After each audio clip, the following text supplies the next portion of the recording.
ठीक है, तो मैग्नेटिज्म हमने कंप्लीट कर लिया है। अब we will move towards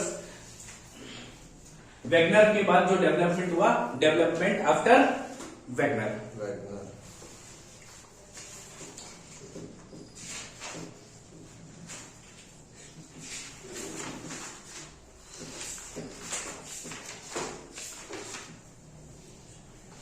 Wagner के बाद आई कन्वेक्शन थ्योरी। कौन सी थ्योरी आई? कन्वेक्शन थ्योरी,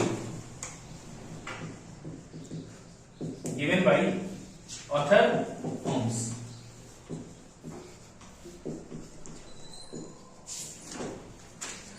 कन्वेक्शन थ्योरी किसने दी है? ऑथर होम्स ने। अब व्हाट इज कन्वेक्शन? कन्वेक्शन पढ़ा है? घंटा मारते हैं, फिजिक्स में नहीं पढ़ा है? पढ़ा है ना? कन्वेक्शन क्या है? अब आप क्या करते हैं, अगर सपोज है आपने इसमें पानी भर रखा है, नीचे से दिया हीट, नीचे से जब आप टेम्परेचर देते तो क्या है? पानी गर्म होगा, और जो पानी गर्म होगा उसका क्या होगा? मॉलिक्यूल्स हल्के हो जाएंगे, एक्सपेंड करेंगे। एक्सपेंड करेगा, सीधे सीधे कह सकते हैं ना, जब पानी एक्सपेंड करेगा तो हल्का होगा, हल्का होते ही क्या चीज होती है? हल्की चीज ऊपर आती है। तो भैया यहां पे वही होगा, हल्का पानी ऊपर जाने लगेगा। फिर क्या? फिर थोड़ी देर बाद ये एटमॉस्फेयर की कांटेक्ट में है, जैसे ही ऊपर आ गया तो क्या होगा? ठंडा होने लगेगा। भाई नीचे आग जल रही है लगातार, और ऊपर क्या है? एटमॉस्फेरिक कांटेक्ट में आते ही चीजें ठंडी होने लगेगी। तो क्या होगा? ठंडी चीजें नीचे आएंगी। इसमें भी वही होगा, सेम चीज।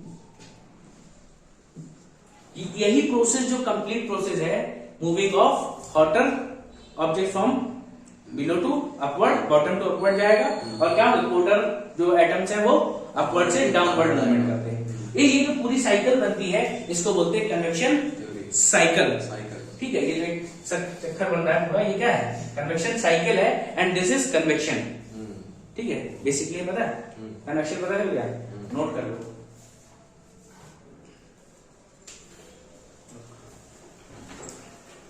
ठीक है, तो ऑथर होम्स ने कन्वेक्शन थ्योरी दी 1930।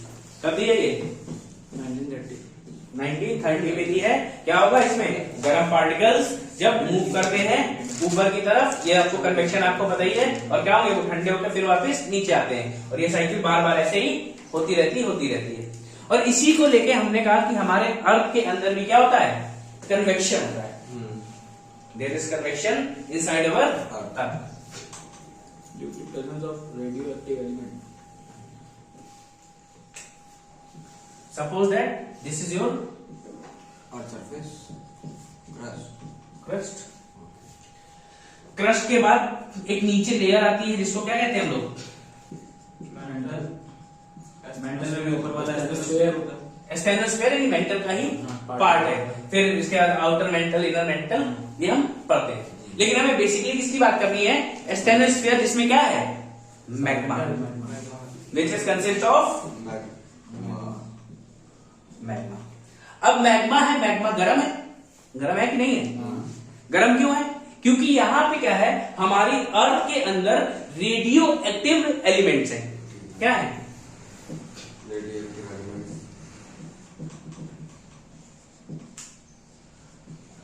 Active elements. और क्या दूसरी बात ये कि जब हमारी अर्थ बनी थी, that was hot ball of fire, आग का गोला थी, तो धीरे धीरे ठंडी हुई। तो क्या आज भी इसका इंटरनल टेम्परेचर कम हुआ है? नहीं, ऑलमोस्ट 5000 डिग्री सेल्सियस है, मैंने आपको बताया था। तो क्या है? तो वो क्या है? और क्या है साथ में? Residual heat. हाँ, वही 6000 रेजिडुअल हीट भी है। तो ये क्या करते हैं? They give temperature to magma. कौन कौन? रेडियो एक्टिव एलिमेंट और residual heat of earth gives temperature to magma. तो जैसे ही मैग्मा गर्म होगा क्या होगा? मैग्मा तुरंत साइकिल बनाता है, तुरंत ऐसे दिख रहा है।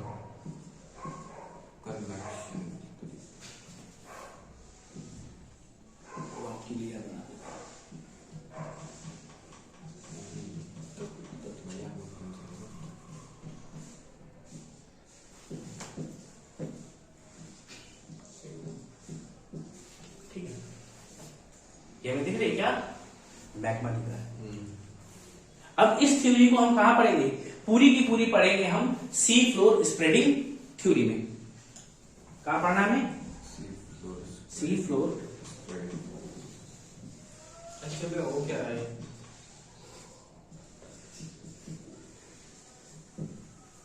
ठीक है, और क्या पढ़ना हमें साथ में, इसी के साथ प्लेट टेक्टोनिक थ्योरी। ये जो बाकी कन्वेक्शन की कहानी हमें कहां पढ़नी है, प्लेट टेक्टोनिक थ्योरी और सी फ्लोर स्प्रेडिंग थ्योरी। अब ये बेसिकली हम ये बता रहे हैं कि हमारे अर्थ के अंदर कन्वेक्शन है, ये मैंने आपको अभी बता दी है। ये बात समझ में आ रही है। अब कन्वेक्शन है तो क्या होगा, ये सब लावा और मैग्मा मूव कर रहे होंगे, वॉल्केनिक इरप्शन होगा, अभी आपका क्रस्ट भी मूव करेगा। ठीक है, दोनों थ्योरीज में मैं इसको प्रूफ करके बताऊंगा आपको, कोई दिक्कत है? ठीक है, तो पहले कन्वेक्शन थ्योरी लिख लो। There is a convection inside the earth proved by Arthur Holmes. Crust को लिथोस्फीयर क्रस्ट को लिथोस्फीयर बोलते हैं, लिथोस्फीयर अप टू 200 किलोमीटर्स। ठीक है, हमारे अर्थ के अंदर मैग्मा है जिसको रेडियोएक्टिव एलिमेंट और रेजिडुअल हीट की वजह से उसमें क्या हो रहा है, मैग्मा में कन्वेक्शन हो रहा है, दे फॉर्म कन्वेक्शन साइकिल। अब इसकी वजह से क्या होगा, अर्थ के सरफेस में मूवमेंट होगा, ओशियनिक फ्लोर में मूवमेंट होगा, और formation inside the sea floor या सी फ्लोर के जो फॉर्मेशन हो रहे हैं is due to convection theory. अब मैं आपको पूरी बताऊंगा इसमें सी फ्लोर स्प्रेडिंग थ्योरी और प्लेट टेक्टोनिक थ्योरी में। अब इसके बाद हमें क्या बात करनी है, हमें अपने सरफेस की बेसिकली बात क्या करनी है। तो जब तक सेकेंड वर्ल्ड वॉर नहीं हुआ हम क्या मान रहे थे, हम ये मान के चल रहे थे कि हमारा जो ओशियन का फ्लोर है इट इज कंप्लीटली प्लेन। कैसा है, प्लेन है। प्लेन मतलब ये मान के चले यहां पानी भरा हुआ है और अंदर का सरफेस कैसा है, एकदम स्ट्रेट प्लेन है, ये हमारा ओशियन हो गया। लेकिन क्या हुआ, जब सोनार की डिस्कवरी हो गई, और सोनार का यूज किस लिए किया जाता है पानी में, डिस्टेंस मेजरमेंट प्लस साथ में ऑब्जेक्ट को देखने के लिए। भाई वेल्स वगैरह सोनार का यूज करती हैं क्या, कि उनके सामने कब कोई ऑब्जेक्ट आ रहा है और आप वापस आ जाती साउंड। ठीक है, ऐसे ही क्या होता है इसमें भी क्या होगा, हमने जब सोनार का डिटेक्शन हो गया, सोनार की डिस्कवरी हो गई, तो जब सेकेंड वर्ल्ड वॉर के समय जो शिप डूब गए, टूटे फूटे, उनको ढूंढने के लिए सोनार का यूज किया गया। सोनार का यूज किया गया तो हमें पता था, अरे तो हमारा तो पूरा सरफेस प्लेन है। लेकिन जैसे ही सोनार से हम डालते तो कहीं कहीं गड्ढे मिल रहे हैं, ठीक है, कहीं ऊंचाई भी है, ठीक है, कहीं फ्लैट प्लेन्स है, कहीं ऊपर पानी के ऊपर आता जा रहा है। ठीक है, तो ऐसे क्या थे, बहुत सारे फॉर्मेशंस अलग अलग थे। That means the sea floor is not flat. ये बात समझ में आ गई। ये कब पता चला हमें, by the introduction of Sonar and we try to detect the wrecked ship inside the sea, and which gives us observation that the sea floor is not a flat surface. ठीक, ये बात समझ में आ गई। तो ये बात लिख लेना। Earlier our observation was sea floor was flat surface. Sea floor was flat surface, but with the use of sonar,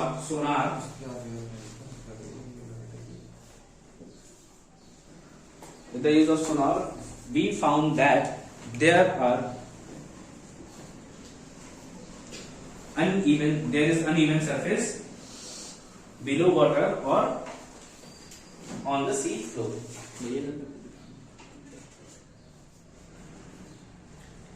अब इसके साथ आप क्या करेंगे, फिगर बनाते चलेंगे मेरे साथ।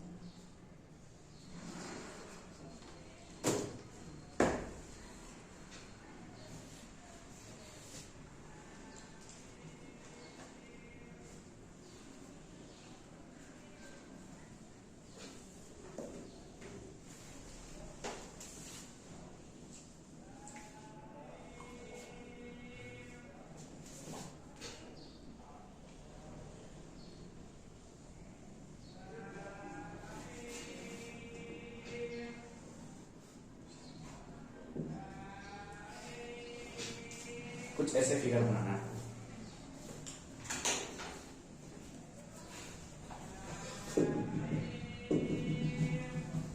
क्या है आपका पानी।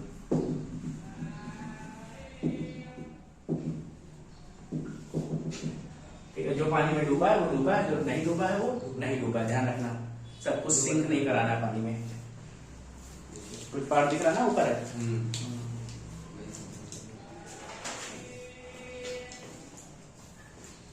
समुद्र में कहीं बीच में पानी नहीं है। कहाँ? नहीं, पानी सब जगह है। पानी सब जगह है। ऊपर गया है वो, उसमें मत डुबा देना उसमें। थोड़ा शेप का ध्यान रखना। जो आपने गड्ढे में नहीं पानी डाला ना, उस जगह वहाँ पे पानी नहीं है। अब देखो। ये कैसे हो सकता है? वहाँ पे वो रहता है। कौन वैसे? बाकी नहीं है वो गड्ढा पर। अटलांटिक इसके कहते हैं। अटलांटिक क्रूज में मॉडल के लिए। अब देखो, हाँ जी।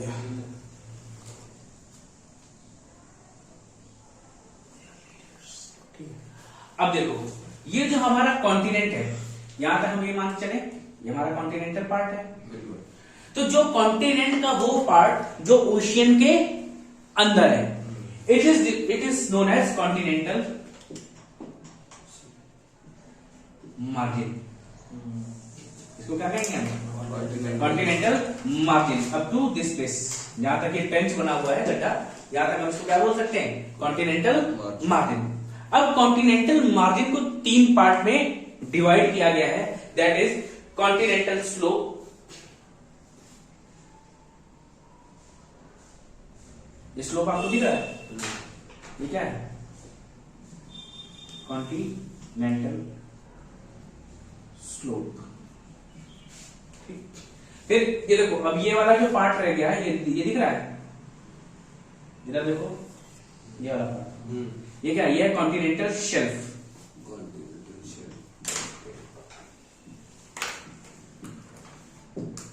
ठीक, जो पार्ट ऊपर से आया हुआ है ना, कॉन्टिनेंटल शेल्फ SHE है। ठीक है,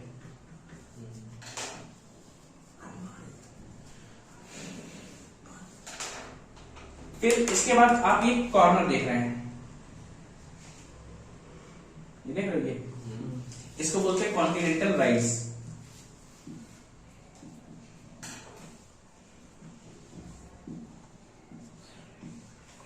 ये क्या है? Continental rise.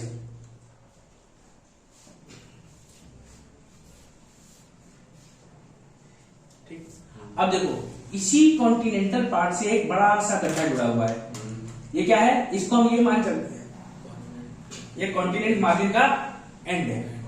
ठीक है, और ये क्या है? ये गड्ढे हैं बहुत गहरे गहरे, they can very from 3 to 5 kilometre, और कभी कभी 11 किलोमीटर भी पाए जाते हैं। जो सबसे गहरी ट्रेंच है, दैट इज चैलेंजर डीप।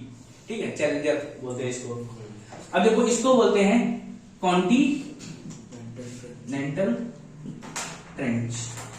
अब देखो, ये क्या है? ये कॉन्टिनेंट के पास है, तो क्या है? कॉन्टिनेंटल ट्रेंच है। अब ऐसे ये गड्ढा हमने यहां भी देखा, ये गड्ढा क्या है?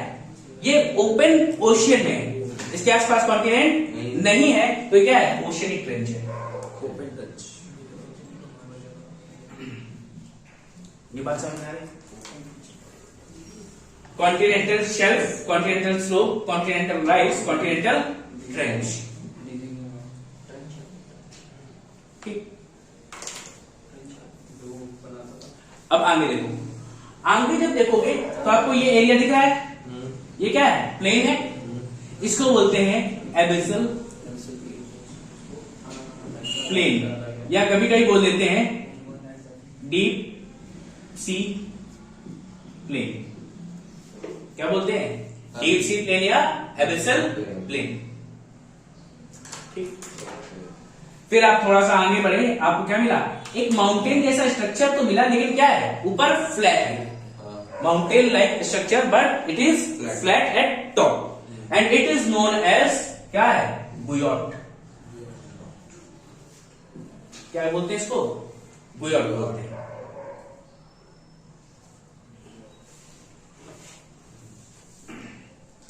फिर आपको क्या दिख रहा है? ये पहाड़ी जैसा हिस्सा दिख रहा है। पहाड़ी जैसा कहां है? लेकिन अंडर वाटर है, इनको बोलते हैं रिजेस। और सी माउंट, मतलब पानी के अंदर जो समुद्र है इनको सी माउंट या रिजेस बोलते हैं। अब बेसिकली वॉल्केनिक इरप्शन से बने होते हैं। ये बैक कन्वेक्शन जब हो रहा था, कन्वेक्शन बाहर निकलेगा तो ठंडे होने के बाद कलेक्ट हो जाते हैं, एक्यूमुलेट हो जाते हैं। लेकिन कभी कभी कलेक्शन इतना ज्यादा होता है कि ये क्या कर जाते हैं, पानी के बाहर चले जाते हैं, एंड दे आर आइलैंड्स। ठीक है, दीज आर आइलैंड, या इनको हम वॉल्केनिक आइलैंड ही बोल सकते हैं।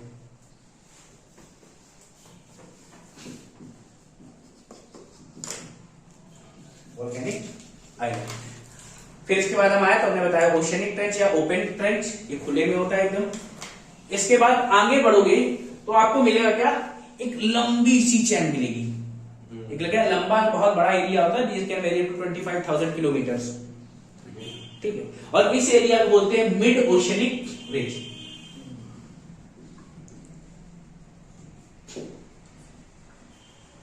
मिड ओशियनिक रिज, और इसमें बीच में क्या होता है, एक क्रैक होता है जिसको बोलते हैं सेंट्रल फॉल्ट।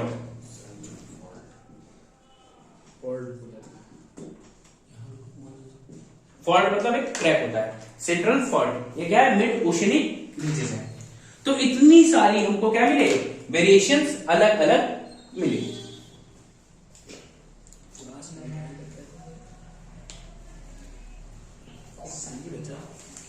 ठीक है,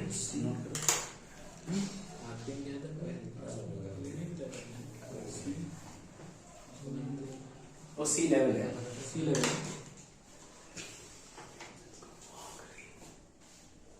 भैया सबके बारे में थोड़ा थोड़ा सा लिख लो। कॉन्टिनेंटल शेल्फ की बात करो पहले। कॉन्टिनेंटल शेल्फ लिखो। Continental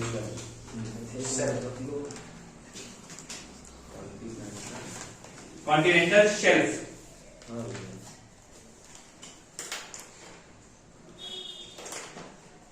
they have slope of less than 1 degree. इनका जो स्लोप होगा कितना होगा, लेस देन 1 डिग्री से कम का इनका स्लोप होता है। Less than 1 degree. ठीक है, and average extension up to 80 kilometres. Average extension up to 80 kilometre. 80 and maximum up to 1500 kilometre. 1500 kilometre तक जा सकता है ये मैक्सिमम। ठीक है, and depth 30 metre to 600 metre. Depth कितनी हो सकती है, 30 मीटर से लेके 600 मीटर तक। मीटर, किलोमीटर नहीं है, ध्यान रखना। फिर इसके बाद बात करो कॉन्टिनेंटल स्लोप। इनमें क्या होता है, they have slope of 2 to 5 degree. कितना होता है, 2 से 5 डिग्री तक का इनमें स्लोप होगा। और डेप्थ होती है इसकी 2000 मीटर से 3000 मीटर तक। 200 से 3000 मीटर तक। 30 मीटर से 600 मीटर। अभी भैया ये बहुत सारे ट्रेंच होंगे जो हमें पता ही नहीं। हाँ बिल्कुल भाई, पूरा ओशियन तो कोई भी अभी प्रॉपर्ली घूमा ही नहीं है। जब पूरा ओशियन कोई सब कुछ ढूंढ ढांड के सारे गड्ढे ढूंढ लो तो मिल जाएगा। अब सुखाना पड़ेगा उसको। कॉन्टिनेंटल स्लोप को भाई अभी तो आप 2 ही 4 याद रखते हो, प्लूटोनी को याद कर लिया, चैलेंजर याद कर दिया, सुंडा याद कर लिया। ठीक है, कॉन्टिनेंटल स्लोप की डेप्थ कितनी है, 200 से 300 मीटर। 3000 सॉरी, 200 से 3000 मीटर। फिर इसके बाद कॉन्टिनेंटल राइज। ये वो एरिया है जहां पे कॉन्टिनेंटल स्लोप क्या करता है, उठना स्टार्ट करता है। The area which starts the area of continental slope which starts to rise. चलिए, जितने भी आज कॉन्टिनेंट हैं वो सब सी से ऊपर के डाउन है। These are the areas which starts to rise from continental slope. These are the areas which start to rise from continental slope. Gentle slope to 5 Start rise from continental slope. यहाँ से क्या basically slope आ रही है, फिर क्या होगा, ये उठना शुरू करेंगे थोड़ा सा, ये कॉर्नर वाला जो एरिया है ओके ये कॉन्टिनेंटल राइज है। कॉन्टिनेंट फिर इसके बाद ट्रेंचेस। ट्रेंचेस पत्र लेके आए। ट्रेंचेस ठीक है।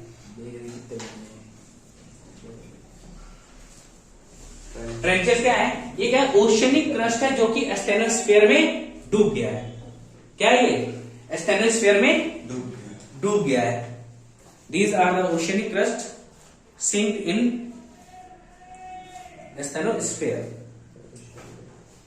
Sink in oceanic crust.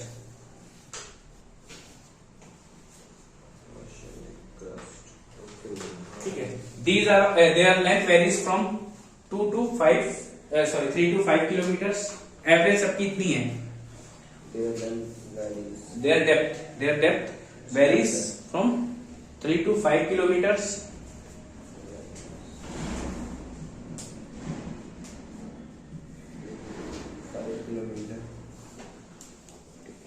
These are of two types. एक continental trench है, दूसरा oceanic trench है। Continental trench and oceanic trench.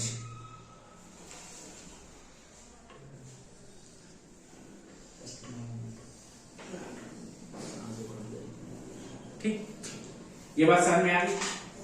अब जो सबसे गहरे ट्रेंचेस हैं वो कौन से हैं? चैलेंजर डीप 11 किलोमीटर का है, 11,000 मीटर का है। डीपेस्ट ट्रेंच बोला। चैलेंजर डीप, मारियाना ट्रेंच,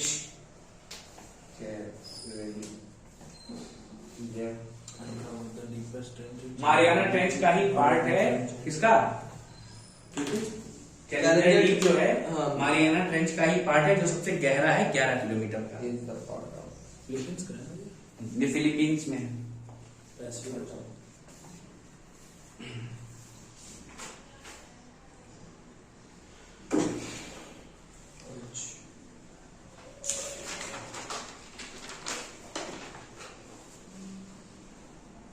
ठीक है। इसके बाद बाकी रीजन्स की बात करें तो ये आपका क्या हो गया, कॉन्टिनेंटल मार्जिन हो गया। अब आगे बात करें तो एबिसल प्लेन, एबिसल प्लेन और डीप सी प्लेन्स, इनकी डेप्थ होती है 3000 से 5000 मीटर, 3000 से 5000 metre.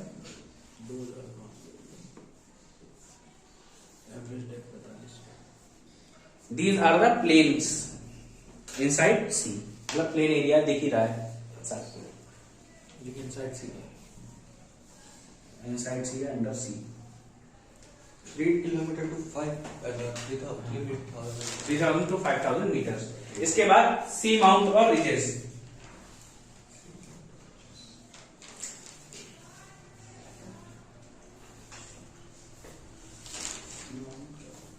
The mountainous peaks found form inside sea. ये क्या है, माउंटेनियस पीक्स है, क्या कर रही है, सी के अंदर है, और इनकी जो हाइट है ये भी 3000 से 4500 मीटर तक हो सकती है। कोई रीजन बोलते हैं माउंटेनियस पीक इनसाइड सी, ये under sea. inside sea and their height 3000 to 4000 meters।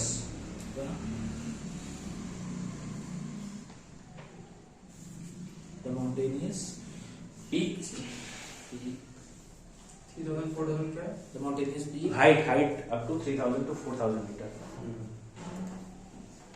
ठीक है। फिर इसके बाद गुयोट्स,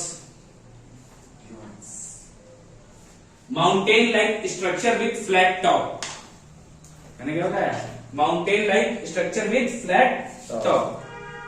इसका टॉप कैसा है, ये Flat. Flat.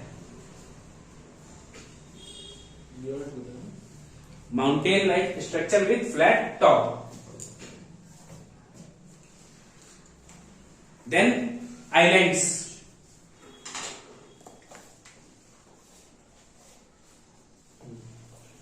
These are formed with volcanic eruption.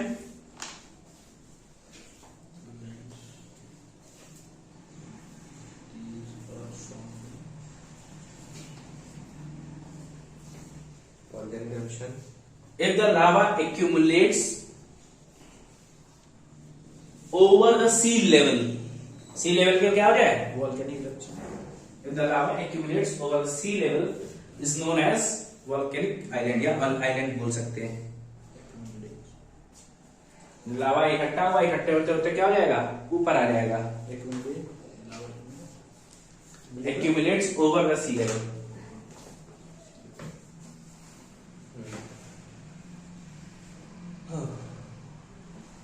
अब मिड ओशियनिक। फिर इसके बाद मिड ओशियनिक रिजेस।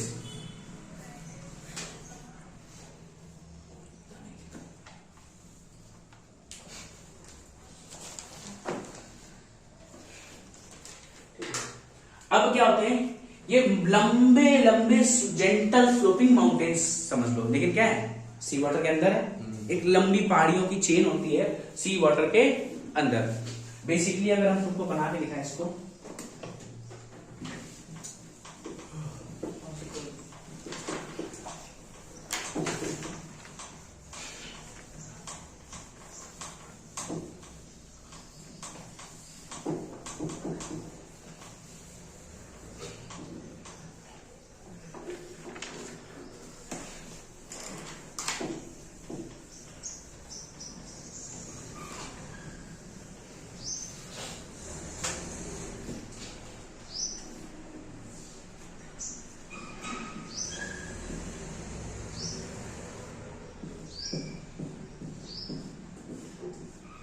ठीक है,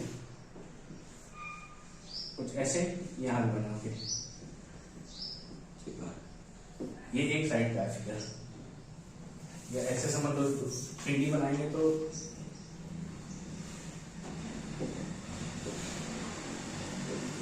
अभी तो समझ आ रहा है ना? ऐसे लंबी लंबी चेन्स हैं ये मिड ओशियनिक रिजेस।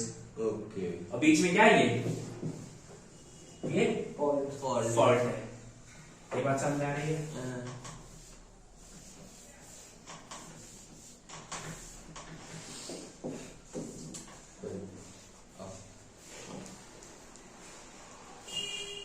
क्या होगा? ठीक है, mid oceanic ridges gentle sloping mountainous formation, gentle sloping mountainous formation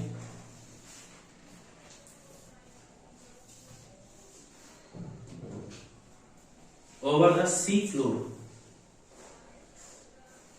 Over the sea floor. Okay. They always have gentle volcanic eruption. इनमें क्या है? हमेशा volcanic eruption होता है, लेकिन बहुत धीमे धीमे धीमे धीमे धीमे धीमे होता है। Gentle volcanic eruption through central fault. इससे निकलता है ये सारा eruption सेंट्रल फॉल्ट से।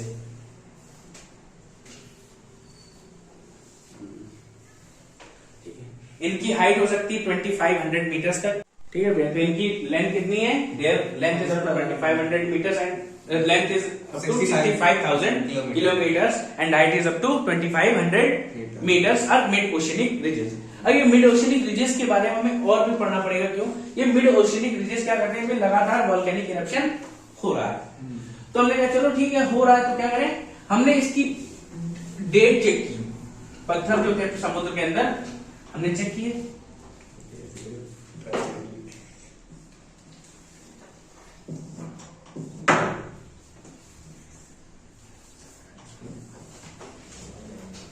कुछ ऐसे हमारा मिड ओशियनिक रिजेस है। अब हमने क्या किया?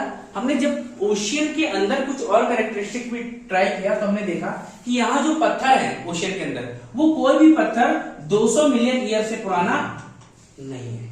200 million No rock is older than 200 million years since our ocean was formed 4000 million years before। कब बना? 4000 मिलियन वर्ष पहले बन चुका था हमारा। लेकिन हमें पत्थर जो मिल रहे हैं समुद्र के अंदर वो कोई भी 200 मिलियन से पुराने नहीं है। और ये हमारी पूरी अर्थ पे ऐसा है, पूरी अर्थ हाँ, पूरी अर्थ पे कोई भी रॉक कैसा है 200 मिलियन ईयर से पुराना नहीं है। नहीं। अब ऐसा क्यों हो रहा है? अब यहाँ पे आपकी कन्वेक्शन थ्योरी आपको पाई जाएगी कि जब क्या होगा, ये रिजिड से वोल्केनिक इरप्शन निकल रहा है, वोल्केनिक इरप्शन हुआ, टेंड होता गया, धीरे धीरे क्या होगा, ये सबडेक्ट हो जाएगा, टूट जाएगा। स्प्रेडिंग थ्योरी बताएंगे। ये बात तो समझ में आ गई, तो ये बात लिख लेना। Further characteristics of MoR.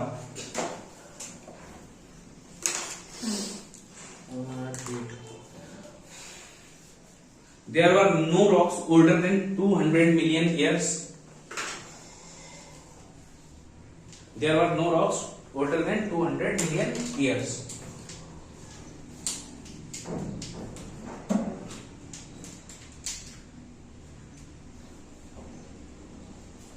Since our oceans were formed before 4000 million years before present. हमारे oceans कब बने हैं? 4000 million years before present.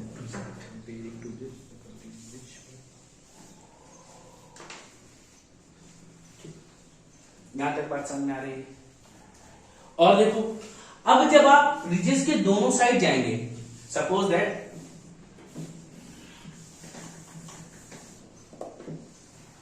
इसको 1, 2 और 3, और इधर भी नंबरिंग की हमने 1 डैश 2 डैश और 3 डैश।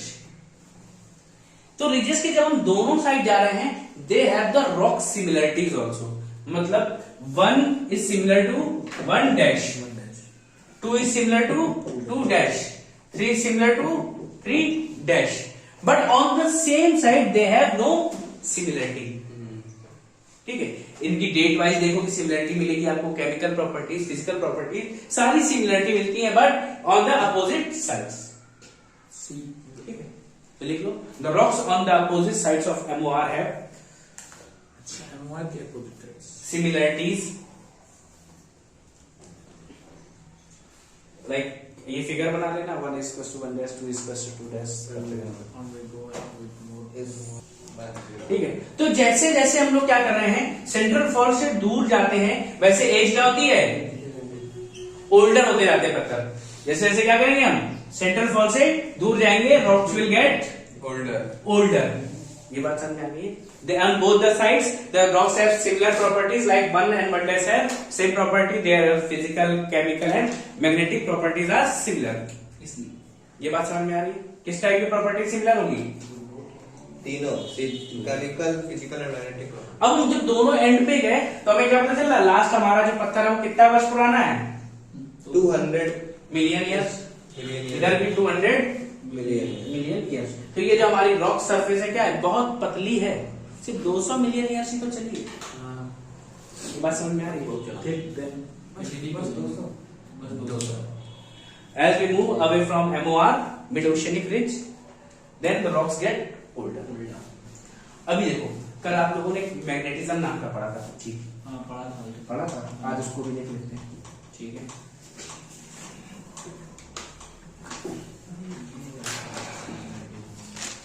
अच्छा, इसीलिए कोई अकर होता है।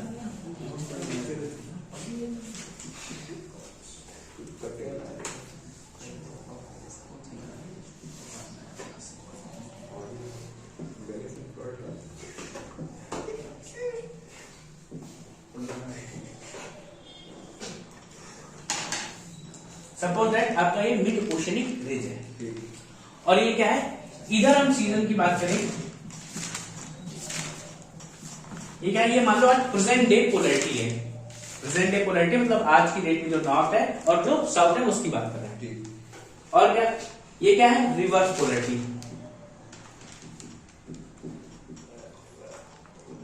रिवर्स पोलैरिटी मतलब there is change in polarity. कितनी चेंज हुई? पूरी चेंज होती है, थोड़ी चेंज होती है? पूरी कंप्लीटली चेंज होती है। अब देखो, एक हमें क्या मिली, present day polarity, reverse polarity, इधर भी रिवर्स। क्या मतलब?